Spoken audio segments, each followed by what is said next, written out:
ہماری یہاں پر اتنے لمبے سفر کر کے آنے کی ضرورت نہیں ہوتی، اور میں یہ جانتا ہوں کہ لوگ سننا کم اور دیکھنا زیادہ چاہتے ہیں، اور اس کی وجہ بھی ہے کہ دنیا اپنے اپنے حساب کے مجرے کرنے والے سیلیبریٹیز کو دیکھتی ہے، تو یہ امت محمدیہ ہے، نبی کے قیدی کو دیکھنا چاہتی ہے۔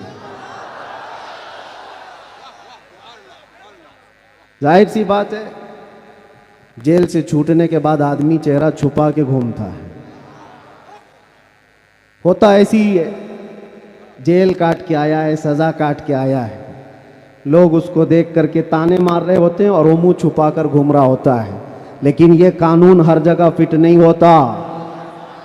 وہ اور ہوتے ہیں جو چہرہ چھپا کے گھومتے ہیں، جو نبی کے نام پر جاتے ہیں، وہ یہاں بھی چہرہ اٹھا کے جیتے ہیں، اور انشاءاللہ قیامت کے دن بھی چہرہ ان کا سرخرو رہے گا۔ اس لیے کہ اقبال نے بہت اچھی بات کہی، آبرو ما زنا میں مصطفیٰ است، ہم سب کی عزت و آبرو مصطفیٰ کے نام سے وابستہ ہے۔ اور اللہ کریم قرآن عظیم میں ارشاد فرماتا ہے وَلِلَّهِ الْعِزَّةُ وَلِرَسُولِهِ وَلِلْمُؤْمِنِينَ، عزت اللہ کی ہے، رسول کی ہے، اور مومنین کے لیے ہے۔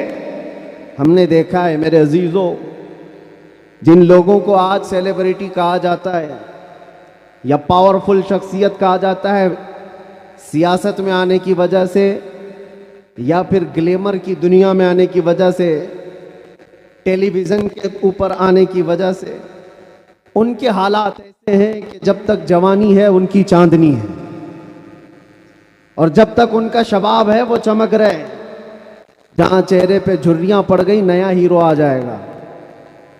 دنیا ایک نیا ہیرو اپنا ڈھونڈ لیتی ہے، اور یہ دنیاوی حسن و جمال پر اترانے والوں کی زیادہ لائف نہیں ہوتی، وہ برقرار نہیں رہ سکتے، نہ ہی سیاست کی کرسی پر بیٹھ کر کے اقتدار جمانے والے۔ ہم نے ان کو بھی دیکھا ہے، نئی پارٹی آئی اور بوڑھے کو سائیڈ میں لگا دیا گیا، اب بوڑھوں کو کوئی پوچھتا بھی نہیں ہے، 40 سال بیچارے خدمت کرتے رہے، اور آج ریٹائرمنٹ کی کربناک زندگی گزارنے پر مجبور ہو گئے۔ لیکن یہ مصطفیٰ کی غلامی کی دنیا الگ ہے۔ یہاں حضور پاک صلی اللہ علیہ وسلم کا غلام ایک عالم دین جتنا بوڑھا ہوتا جاتا ہے اتنی عزت اس کی بڑھتی چلی جاتی ہے۔ یہاں بوڑھوں کی عزت کم نہیں ہوتی، بلکہ اس کو بوڑھا کہاں کہتے ہیں؟ جوان بیٹھے ہوتے ہیں لیکن بوڑھے عالم دین کو فیصل بنا کر بٹھاتے ہیں، جو زیادہ ہے وہ تجربے والا زیادہ ہو گیا، اس کی عزت بڑھتی چلی گئی۔ اس لیے کہ یہ عزت پاؤڈر لالی کی عزت نہیں ہے، یہ میرے مصطفیٰ کے قدموں سے حاصل کی ہوئی عزت ہے۔ ہم نے دیکھا ہے مرشد گرامی حضور تاج الشریعہ بدر الطریقہ کو، عمر 75 سال کی ہو گئی، بڑھاپا تھا، لیکن ایک جگہ انہیں بٹھا دیا جائے اور لاکھوں کو ایک طرف، دنیا لاکھوں کو دیکھنا چھوڑ دے گی، اس ایک مرد قلندر پر دیکھتی رہ جائے۔ کیا یہ حقیقت نہیں؟ ان کو دیکھی ہوئی آنکھیں موجود ہوں گی۔ وہ حسن و جمال نبی پاک صلی اللہ تعالی علیہ وسلم کی غلامی سے حاصل کیا ہوا حسن و جمال ہے۔ اسی لیے میرے عزیزوں یاد رکھو، اسی بات پر میں کہتا ہوں، آبرو ما زنا میں مصطفیٰ است، ہم سب کی عزت و آبرو مصطفیٰ، ہر چے دری دنیا باد مصطفیٰ است، جو کچھ اس دنیا میں ہمارے پاس ہے وہ نبی کے بعد ہے۔ جو بھی رشتہ ناتا ہے، جو بھی تعلق ہے، وہ سب حضور پاک کے بعد ہے۔ نبی سے ہو جو بیگانہ اسے دل سے جدا کر دے، پدر مادر برادر جان و مال ان پر فدا کر دے۔ یہ ایمان کا تقاضا ہے، اور ایمان اسی کا نام ہے۔ اور اعلیٰ حضرت امام اہل سنت فاضل بریلوی کیا فرماتے ہیں؟ ایمان کسے کہتے ہیں؟ اس کی دو چند مثالیں آپ کے سامنے رکھتا ہوں، اور جب یہ ایمان آ جائے تو میرے عزیزوں، یہ جو آندھیاں چل رہی، یہ جو طوفان آئے ہوئے ہیں، یہ رخ موڑ لیں گے۔ اس لیے کہ سنا ہے قدسیوں سے میں نے کہ وہ شیر پھر ہوشیار ہوگا۔ اقبال نے کہا تھا نکل کر کے صحرا سے جس نے الٹ دیا تھا تخت روما کو، سنا ہے قدسیوں سے میں نے کہ وہ شیر پھر ہوشیار ہوگا۔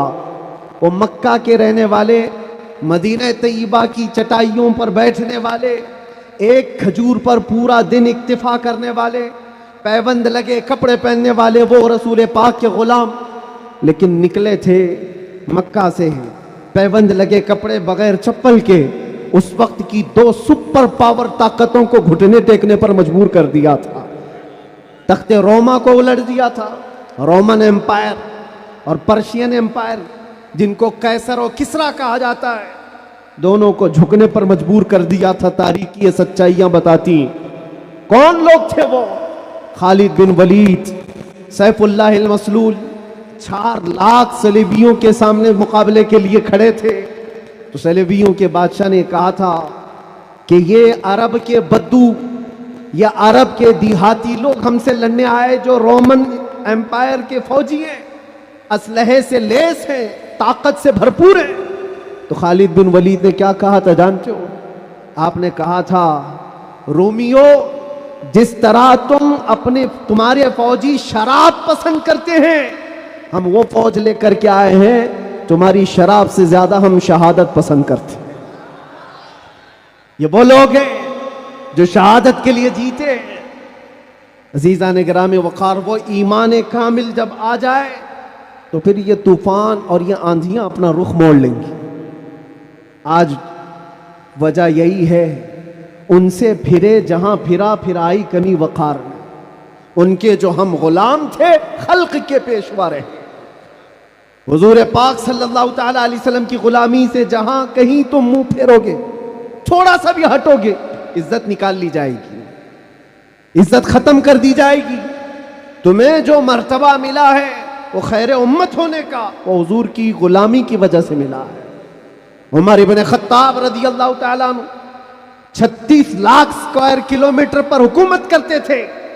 تب آپ نے یہ نہیں کہا خطاب کا بیٹا عمر اتنے بڑے خطے پر نگران حکومت کر رہا ہے، بلکہ آپ نے کہا تھا ہمیں آج جو عزت ملی ہے وہ حضور کی غلامی کی وجہ سے ملی۔ وہ فخر یہ کرتے تھے۔ خالد بن ولید 125 جنگوں میں گئے، ہر جگہ فتح یابی، ہر جگہ فتح۔ کبھی خالد بن ولید نے یہ نہیں کہا میرے بازوؤں میں وہ طاقت ہے کہ میں ہر پہلوان کو زیر کر دیتا ہوں، جس جنگ میں جاتا ہوں فتح کے جھنڈے گاڑ دیتا ہوں۔ نہیں، خالد بن ولید کا ایمان تو یہ تھا کہ ان کے سر پر ایک ٹوپی تھی جس میں حضور کے 3 موئے مبارکہ تھے۔ وہ فتح کا صحرا انہی موئے مبارک کو دیتے اور کہتے یہ نسبت میرے ساتھ ہے، اس لیے اللہ مجھے ہر جگہ فتح عطا کرتا ہے۔ انہیں جو عزتیں ملی تھی دنیا میں، جو اقتدار ملا تھا، وہ حضور کی غلامی کی بنیاد پر، اور آج ہمارے پاس جو عزت ہے وہ حضور کی غلامی کی وجہ سے۔ نبی پاک صلی اللہ تعالی علیہ وسلم کی بات کرتے رہو۔ ایک جملہ میں اکثر کہا کرتا ہوں، ان کی بات کرو ہر دل پہ راج کرو، ان کی بات کرو ہر دل پہ راج کرو۔ دیکھنا آپ جو اس مذہب میں اس طریقے پر جتنا بڑھتا جاتا ہے اللہ اس کی عزت میں اضافہ کرتا ہے۔ تم اگر 70 دروازوں میں بند ہو کر کے بھی بیٹھے رہو، اللہ تمہاری محبت خلق کی دلوں کے اندر ڈالتا ہے۔ ہم نے ایسے ایسے علاقوں کا سفر کیا جس کا نام میں نے زندگی میں کبھی سنا ہی نہیں، گاؤں ہے، دیہات ہے۔ راجستھان کے علاقے سے کچھ حضرات آئے تھے، نہایت غریب علاقے کے لوگ، اور مجھ سے بعد رمضان آ کر ایک مفتی صاحب تھے، اس کے نمائندے تھے، انہوں نے کہا ہمارے قافلے میں یا جس جگہ سے میں نمائندہ بن کر کے آیا ہوں وہاں کے لوگوں میں غریب لوگ ہیں، 3 مہینے تک انہوں نے صرف آپ کے لیے روزے رکھے، مطلب اللہ رب العزت کے لیے، کہ آپ جب اندر تھے ان روزوں کے ذریعے سے اللہ تبارک و تعالی رحم فرمائے۔ یہ باتیں میں نے ایک جگہ سے نہیں، دنیا کے کتنے خطوں سے سنا۔ ہر جگہ سے لوگ یہ جو دعاؤں کا سلسلہ رکھے ہوئے تھے، کس نے ان کو دعاؤں کے لیے آمادہ کیا تھا؟ کون ہے؟ یہ ساری خلقت مجھے پہچاننے والی کیسے بن گئی؟ کے دلوں کے اندر کون ڈالا کہ 8 مہینے دروازوں کے اندر ایسا بند تھا کہ میرے بچے مجھے نہیں دیکھ سکتے تھے، میرے بھائی بہن مجھے دیکھ نہیں سکتے، مجھے ملاقات کرنے کی بھی اجازت نہیں دی جاتی، جب اتنے دروازوں کے اندر بند رکھا گیا تھا جہاں چڑیا بھی نہ اڑے، لیکن میں نے یہ محسوس کیا لاکھوں دلوں میں اللہ رب العزت نے محبت ڈال رکھی تھی۔ اس کی وجہ یہ ہے چوری کر کے گیا ہوتا، لوٹ مار کر کے گیا ہوتا تو لوگ یہی کہتے کہ کچرا تھا چلا گیا۔ حضور پاک کی بات کر کے جائے تو مرنے کے بعد بھی اللہ اس کو دلوں کے اندر زندہ رکھتا۔ یہ تو قید خانے کے اندر گیا جہاں سے آنے کی امید ہوتی ہے، قبر کے اندر بھی جائے تو اللہ تعالیٰ اس کا نام زندہ رکھتا ہے۔ اسی لیے میرے عزیزوں، ایک نقطے کو سمجھ جاؤ، حضور پاک صلی اللہ تعالیٰ علیہ وسلم کی محبت اور ان کی غلامی یہ اصل ایمان ہے، اور یہ ایمان جس وقت آ جائے بڑے بڑے طوفانوں کا وہ مقابلہ کر سکتا ہے۔ آج پوری دنیا کے مشاہدے سے یہ پتہ چلتا ہے ہنگامے اتنے ہو چکے، اتنے خطرناک طریقے سے امت کو لرزا دیا گیا ہے، لیکن اس امت کا حال یہ ہے کہ یہ خواب گراں میں ہے، یہ ایک لمبی نیند میں ہے۔ ہمارے نوجوان، وہ بچے جن کو میں آج بھی نشے کے اڈوں پر دیکھتا ہوں تو دل روتا ہے۔ جیل کے قیدیوں میں اکثر وہ لوگ تھے جو نشہ کرتے تھے یا بیچتے تھے، پکڑے گئے اور اندر آئے۔ نام کتنے اچھے ہیں تمہارے اور کام کس طرح کے ہیں۔ کئی لوگوں نے توبہ کیا، لیکن وہ ایک جیل کی بات نہیں، یہاں تقریباً 10 جیلوں میں یہی حال ہے۔ اے نوجوانوں، یاد رکھو ایک بات، اگر حضور سے محبت کرتے ہو تو ہر جمعرات کو تمہارے اعمال فرشتے حضور کی بارگاہ میں لے جاتے ہیں۔ ہر جمعرات کو فرشتے تمہارے نام کے ساتھ حضور کی بارگاہ میں پیش کرتے ہیں، فلاں بن فلاں نے ہفتے بھر یہ کام کیے۔ حضور پاک صلی اللہ علیہ وسلم فرماتے ہیں میں اپنے ہر امتی کو اس کے باپ کے نام سے پہچانتا ہوں، ہر امتی کو پہچانتا ہوں۔ جب اس کے برے اعمال مجھ تک پہنچائے جاتے ہیں تو مجھے غم ہوتا ہے، میں استغفار کرتا ہوں اللہ کی بارگاہ میں، اور جب اچھے اعمال پیش کیے جاتے ہیں تو اللہ کی بارگاہ میں شکر بجا لاتا ہوں۔ تھوڑا اپنی زندگی کے اوپر نظر ڈال کر دیکھو، کتنے ہفتے ایسے گزر گئے ہوں گے کہ جب ہمارے برے اعمال حضور کی بارگاہ میں پیش کیے جا رہے ہیں۔ کیا یہ اب بھی بدلنے کا وقت نہیں ہے نوجوانوں؟ دنیا یہ چاہتی ہے کہ تم نشے کے اڈوں میں کھوئے رہو۔ کچھ علاقوں میں ایسے بھی میں نے دیکھے ہیں جہاں بڑے بڑے لوگوں کا انہیں سپورٹ ہے کہ کرو تم نشہ، بیچو تم نشہ، تمہاری نسلیں برباد ہو جائیں، تمہارا علاقہ برباد ہو جائے۔ آج سے صرف 70 سال پہلے کی بات ہے، ہمارے اس ملک میں ایجوکیشن لیول اس وقت بھی مسلمانوں کا سب سے اوپر تھا، اور آج آپ بخوبی دیکھ سکتے ہیں کس طرح سے ہمیں پکارا جا رہا ہے، کیسے ہمیں تانے دے کے سارے ڈیبیٹ کیے جا رہے ہیں۔ کہاں کہاں تمہیں پنچر مین کہا جاتا ہے۔ کیوں؟ یہ وہ قوم ہے جو پوری دنیا کو علم سکھانے آئی ہے، خیر امت تم تھے، ان سے پھرے جہاں پھرا پھرائی کنی وقار۔ آپ کو ایک بات میں بتاؤں، یہ رونا کب تک روتے رہو گے؟ یہ ہماری جائیدادیں لوٹ رہے ہیں، یہ ہمارے وقت کی املاک کو ہڑپ کرنے جا رہے ہیں، دین پر، قرآن پر، اسلام پر، حضور کی ذات پر، ہر چیز پر نشانے اور ہر چیز پر انگلیاں اٹھائی جا رہی۔ تم کب تک احتجاج کرتے رہو گے؟ کب تک سڑکوں پر آؤ گے؟ کب تک اپنی آوازیں اٹھا کر کے پوچھتے رہو گے؟ کیا تمہارا کام صرف اتنا ہی رہ گیا؟ ایک بات یاد رکھو، جو ڈاکو ہوتا ہے اس کا کام ہی ہے لوٹنا۔ آج وہ کیا لوٹ رہے ہیں، کس پر ڈاکہ ڈال رہے ہیں، میں اس کی بات نہیں کرتا، مجھے رہزنوں سے غرض نہیں، تیری رہبری کا سوال ہے۔ تم امت مصطفیٰ ہو، تم کن کاموں میں مصروف ہو، یہ دیکھنے کی بات ہے۔ مجال نہیں ہوتی میرے عزیزوں مسجد، مدرسہ، مزارات اولیاء، حضور کی ذات، قرآن اور اللہ کی ذات، یہ بہت بلند ہے. صرف تمہاری داڑھی کی طرف بھی انگلی اٹھانے کی کسی کی ہمت نہ ہوتی اگر تم سچے غلام ہوتے، کیونکہ یہ اللہ کا وعدہ ہے. وَلَا تَهِنُوا وَلَا تَحْزَنُوا وَأَنْتُمُ الْأَعْلَوْنَ إِن كُنتُم مُؤْمِنِينَ. تم گھبراؤ مت، پریشان مت ہو، تم سب سے زیادہ بلند رہو گے اگر تم سچے ایمان والے ہو. اور ایمان کسے کہتے ہیں؟ ایمان کسے کہتے ہیں؟ لا یؤمن احدکم حتی اکون احب الیہ من والدہ وولدہ والناس اجمعین. یہ میرے آقا صلی اللہ علیہ وسلم فرماتے ہیں تم میں سے اس وقت تک کوئی پورا مومن نہیں ہو سکتا جب تک کہ ساری دنیا تمہارے مال، اولاد، ماں باپ سب سے زیادہ مجھ سے محبت نہ کرے. اور ابھی میں سوال کرتا ہوں، سارے ہاتھ بھی اٹھا دیں گے، بہت سارے کھڑے بھی ہو جائیں گے، جوش میں بھی آ جائیں گے. صرف اگر میں اتنا پوچھوں، کیا آپ اپنے نبی پاک صلی اللہ علیہ وسلم سے اپنی جان سے زیادہ محبت کرتے ہیں؟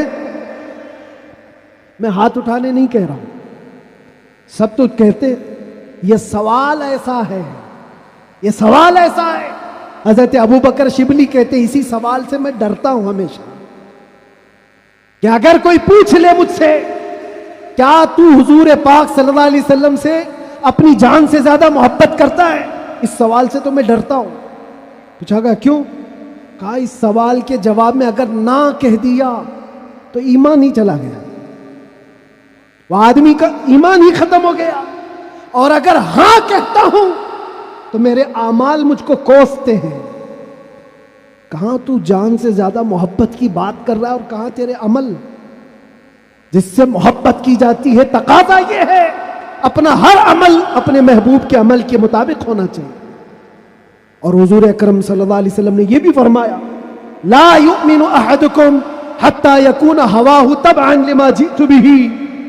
تم میں سے اس وقت تک کوئی مکمل مومن نہیں ہو سکتا جب تک وہ اپنی خواہشات کو میری مرضی کے مطابق نہ بنا دے. تمہاری اپنی خواہشات جو تم کہتے ہو نا یہ ہماری لائف ہے، ہمیں انجوائے کرنے دو، ہماری لائف ہے ہمیں جینے دو. کسی جوان کو پکڑ کر کے کہو مولانا صاحب ابھی تو ہماری 20-25 سال کی عمر ہے، جینے دو، عیش کرنے دو. اے نوجوان تجھے پتہ ہی نہیں یہ تیری زندگی نہیں ہے، یہ تیری لائف نہیں ہے. زندگی یہ نہیں کسی کے لیے، زندگی ہے نبی کی. نہ سمجھ مرتے ہیں زندگی کے لیے، جینا مرنا ہے سب کچھ نبی کے لیے. ہماری اپنی زندگی کا ہے، جو ملی ہے زندگی یہ حضور کے لیے ملی ہے، یہ امانت ہے.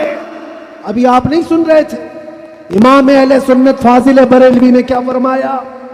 جب بندہ اس مقام کو پہنچ جاتا ہے کہ اپنا سب کچھ حضور کے لیے قربان کرتا ہے اور پورا مومن بنتا ہے، تب جا کر کے وہ کہتا ہے یا رسول اللہ دہن میں زبان تمہارے لیے، بدن میں ہے جان تمہارے لیے. ہم آئے یہاں اور اٹھے بھی وہاں.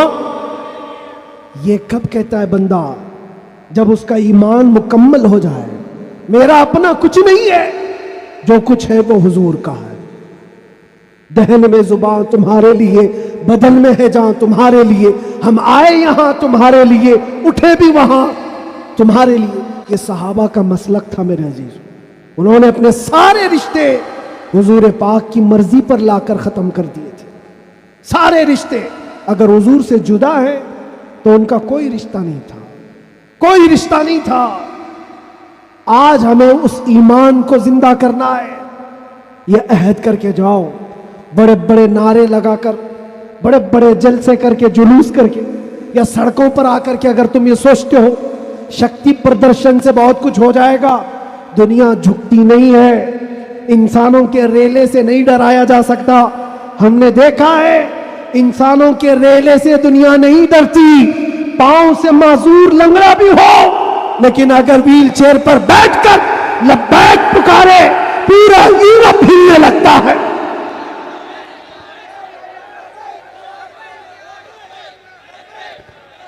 دنیا یہ سیلاب سے نہیں ڈر رہی، دنیا کو اگر خوف ہے تو صرف اس ایمان سے جو عمر ابن خطاب کا تھا، اس ایمان سے ڈر ہے جو خالد بن ولید کے اندر تھا۔ اسی لیے انگریز آج سے 100 سال پہلے کیا کہہ کر کے گئے تھے پتہ ہے؟ ہمارے بارے میں یہ کہہ کر کے گئے تھے، یہ فاقہ کش موت سے ڈرتا نہیں، ذرا روح محمدی اس کے بدن سے نکال دو۔ وہ یہ کہتے تھے روح محمدی اس کے بدن سے نکال دو۔ ڈر اسی بات سے ہے، ڈر اسی بات سے ہے۔ جہاں روح محمدی آ گئی، دنیا کو پتا ہے یہ سویا ہوا شیر جاگ گیا تو بہتوں کی نیند حرام کر دے گا۔ جتنے کتے ہیں سب بل میں چلے جائیں گے، حقیقت ہے، جتنے کتے ہیں سب بل میں چلے جائیں۔ اور مجھے لوگ یہ کہتے ہیں، مجھے یہ کہتے ہیں کہ ڈر لگتا ہے، پھر آپ کتا کہہ رہے ہیں۔ میرے عزیزوں، ہم ہندوستان میں رہتے ہیں، ہماری ہر گلی کوچے میں کتا ہوتا ہی ہے۔ مجھ سے باضابطہ طریقے سے سوال جواب کر رہے تھے، آپ تقریر میں اس طرح سے کہہ رہے ہو، کتا کہہ رہے ہو، کتا کہہ رہے ہو۔ میں نے کہا کس کو کہہ رہے ہو؟ میں نے کہا کتے کو کتا کہا۔ کس کو کہا جائے گا؟ ہم کتے کو کتا نہ کہیں تو آپ بولے ٹامی بولے۔ عزیزان گرامی وقار، مجھے اس سے لینا دینا نہیں ہے، بات یہ ہے کتے کیوں بھوک رہے ہیں اس سے کیا غرض، شیر کیوں سویا ہے اس سے غرض ہے، شیر کیوں سویا ہے اس سے مجھے غرض ہے۔ نبی پاک صلی اللہ تعالی علیہ وسلم کی امت بزدل تو نہیں ہو سکتی، بزدل نہیں ہو سکتی۔ ہم کفن بردوش ہیں، ہم دنیا میں آئے اللہ اکبر سن کر کے آئے، اور جائیں گے تو اللہ اکبر سن کر جائیں گے، ہے یا نہیں؟ پیدا ہوئے تھے تو کانوں میں کیا سن گے؟ کسی مولوی صاحب نے اذان دی تھی کہ نہیں دی تھی؟ اللہ اکبر کہا تھا کہ نہیں کہا تھا؟ ارے جس دن پیدا ہوئے تھے اسی دن کہا تھا۔ کیوں کہا تھا؟ یہ تجھے پتا چلے اللہ اکبر کا مطلب اللہ سب سے بڑا ہے، باقی کوئی بڑا نہیں ہے، دوسرے سے ڈرنے کی ضرورت نہیں، اللہ سب سے بڑا ہے۔ اور جب مرو گے تو امام صاحب جنازے پہ کھڑے ہو کر کے کیا کہیں گے؟ نماز کے لیے رکعت باندھیں گے کہ نہیں؟ اللہ اکبر جاتے ہوئے بھی ہمارا یہ قانون ہے کہ وہ اللہ کو سب سے بڑا مان کر کے جا رہا ہے۔ تو پھر یہ بیچ کی زندگی میں ایرے غیرے نٹو کھیرے سے ڈر کیوں؟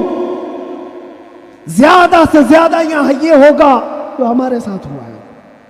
میاں یہ تو چند دنوں کی بات تھی، صحابہ اکرام میں وہ لوگ ہیں جو 16 سال تک قید کی سزائیں کاٹے ہوئے۔ حضور پاک صلی اللہ علیہ وسلم کے زمانے میں 16 سال تک قید رکھا گیا۔ وہ بھی آج مثالیں بہت ہیں، موجود ہیں۔ آزمائش کا دور، اگر اللہ نے ہماری زندگی میں یہ لکھا ہے تو وہ قبول کرو۔ اور یہاں آئے ہیں مرنے کے لیے، موت تو آنی ہے سب کی، لیکن ایک مومن موت سے ڈرتا نہیں۔ کیوں؟ موت اس کے لیے حادثہ ہے جس کا یہ سوچنا ہے کہ مرنے کے بعد جلنا ہے، مرنے کے بعد پھر پتہ نہیں کس شکل میں پیدا ہونا ہے، کتا پیدا ہونا ہے، بلی پیدا ہونا ہے، چوہا پیدا ہونا ہے، سانپ پیدا ہونا ہے، ڈر ہے۔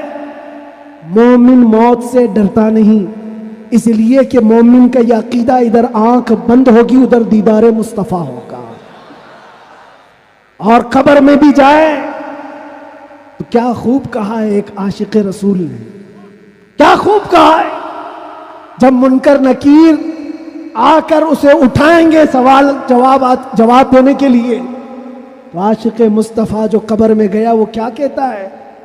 اب تو پائے ناز سے اے فرشتوں کیوں اٹھوں، ارے مر کے پہنچا ہوں یہاں اس دل ربا کے واسطے، جس کے لیے مرا تھا وہ بھی تو وہاں ہوں گے۔ بس میرے عزیزوں، گفتگو کو سمیٹتے ہوئے میں صرف اتنی بات کہوں گا، ان کے جو ہم غلام تھے، خلق کے پیشوا رہے، ان سے پھرے، جہاں پھرا پھر آئی کمی وقار میں. تمہیں اللہ قرآن میں فرماتا ہے تم باعزت رہو گے, بلند رہو گے, کامیاب رہو گے, شرط یہ ہے کہ ہمیشہ ایمان کے ساتھ رہو, ایمان کے ساتھ رہو. اور ایمان کون سا ہے؟ مسجد میں تم سچے ہو گئے, بازار میں جھوٹے ہو گئے, یہ ایمان کا تقاضا نہیں ہے.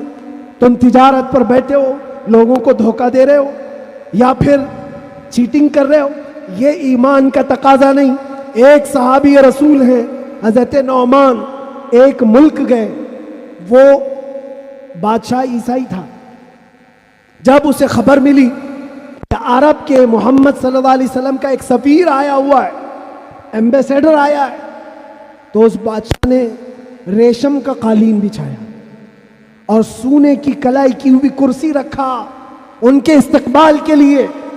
لیکن جب وہ آئے, صحابی رسول حضرت نعمان, اپنی تلوار سے انہوں نے وہ قالین کو ہٹا دی, جو ریشم کا قالین بچھا ہوا تھا ہٹا دیا.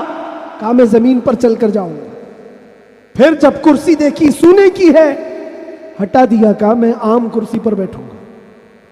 بادشاہ نے کہا اتنا ایٹیٹیوڈ ہے, ہم نے آپ کی عزت کے لیے سب کیا تھا, ہم بہت عزت کرتے ہیں آپ کی, محمد صلی اللہ علیہ وسلم کے آپ سفیر بن کر کے آئے. اس صحابی نے کیا جواب دیا؟ کہا میں جس نبی کا ماننے والا ہوں اس نبی نے فرمایا مرد کے لیے ریشم کا استعمال حرام ہے, مرد کے لیے سونے کا استعمال حرام ہے, میں حرام چیز کا استعمال نہیں کر سکتا. وہ کہاں تھے؟ دوسرے ملک میں تھے. حضور کہاں ہیں؟ مدینے میں. بادشاہ نے کہا آپ تو بہت دور ہیں, وہ نبی کے ملک سے کافی دور ہیں, یہاں اگر آپ استعمال کر بھی لیں تو کیا خبر. اس صحابی نے جلال میں کہا میرا ایمان یہ ہے میں جس خطے میں بھی رہوں گا میرے نبی کا غلام بن کر رہوں گا. دھوکہ نہیں دے سکتا اپنے نبی کو کہ یہاں پر حضور کا غلام ہوں اور کسی جگہ غلام نہیں ہے.